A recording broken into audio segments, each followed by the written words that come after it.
Thank you so much to all of the speakers who joined us for this very strong agenda with this year's EU-Asia Financial Services Dialogue.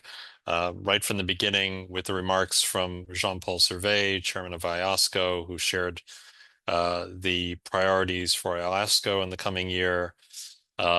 We had great keynote speeches from Christina Choi of the SFC, who um, told us that regulation can be a friend to innovation.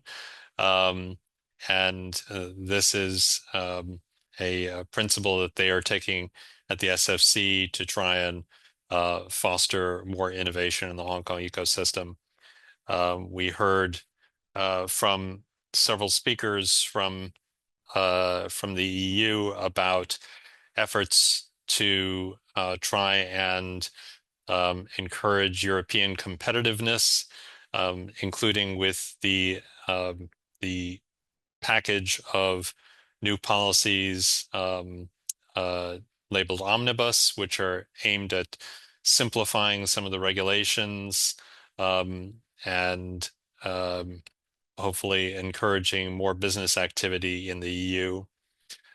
We had a great panel on AI and technology, which in which the panelists uh, agreed that this is, particularly when talking about AI, we are talking about something that is just at the beginning of adoption and is likely to develop quite dramatically in the future. But we also heard that 2025 is the year when we want to see returns on the investment that's going into this technology. We heard a lot about the opportunities there, but also about some of the risks from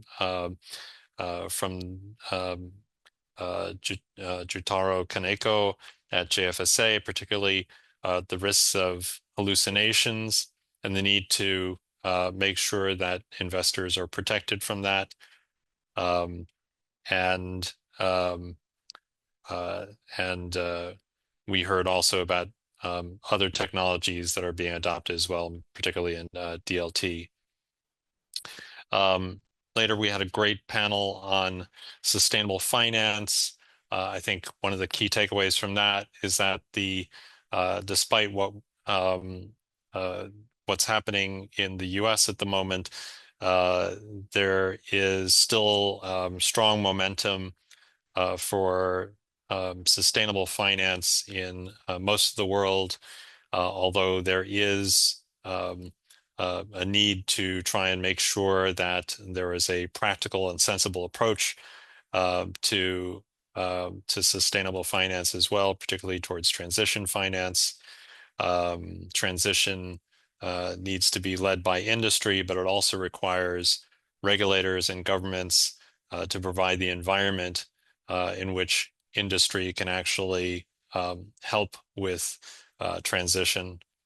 Um, and uh, we heard as well from our final speaker about some of the interesting work that's being done within ASEAN to try and share knowledge about digital finance or digital assets, and also to work together on taxonomies in order to encourage uh, sustainable finance in the region. So with that, I again want to thank our speakers, but also the attendees who stuck with us through the end, as well as our co-organizers at Afore. Nick, thank you for all your help and all your support.